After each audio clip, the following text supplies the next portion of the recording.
action in Oklahoma City. Yeah, a virtual Skycam, one of the tools we have at our disposal here on our Western Conference Finals Inside Cast. Ryan Ruocco, Kirk Goldsberry, Tim Legler with you.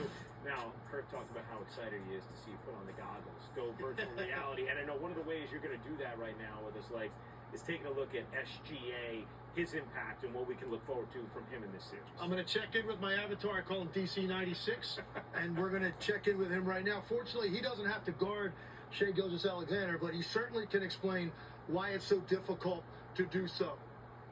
Take a look at a couple of plays, and Shai loves to get into the middle of the floor. And look at the way he just collapses the defense. Now, let's slow it down and take a look at exactly what's going on and what he's reading. As this ball screen happens at the top, right here, Denver's in good position if you can keep the basketball toward the sideline. If you're able to do that, you've got a defender here on the block ready to close out to the shooter, and you've got Jokic in the middle of the lane ready for the lob threat back there. The problem is, take a look at that top foot of the defender. Shai's crossover gets him back to the middle of the floor, which is going to create all kinds of problems. And look at the options at his disposal once he does that. Shai crosses over, gets into the middle. We stop it here. At this point, he's completely compromised the defense. How do you know? Because there's 4 defenders focused on one player. He can go weak side over there in the opposite wing for a 3. He can go strong side here, corner 3, or he's got the lob threat, or shoot a floater. In this case, he takes advantage of the fact that Jokic stepped up. This is an easy lob pass and finish. 2 points in the paint, all created by Shai's ability to get to that middle of the floor, an area that he loves so much. Another opportunity for Shai in the middle of the floor is when he comes down, and now he's going to try to get into his deep game. Running through, he gets the crossover, the step back, creates space, goes to the 3. When we slow it down and take a look at what is actually going on here, Denver doesn't really want to switch this. This is a hedge. You're trying to slow him up so that the primary defender can get back. In this case, it's Christian Braun. Shai uses Christian Braun's momentum against him. He knows he's going to overreact to this move here.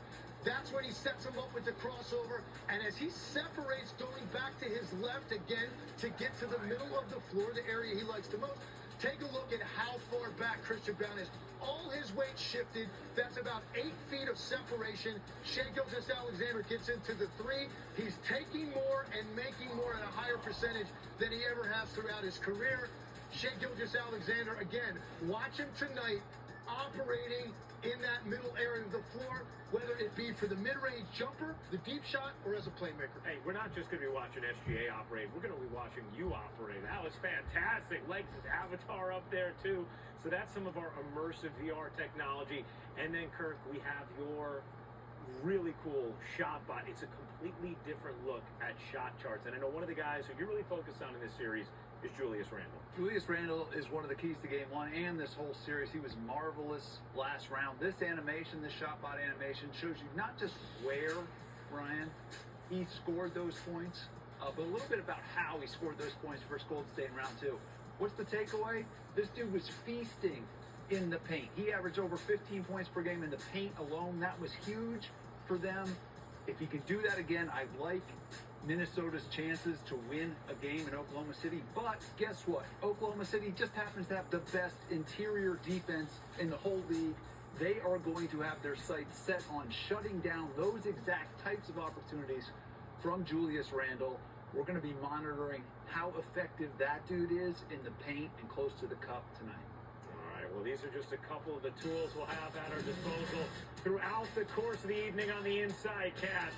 Here we go, SGA and Julius Randle. Not virtual this time in real life. Tip is coming up next. When we return, tip-off is coming our way next. Don't go anywhere.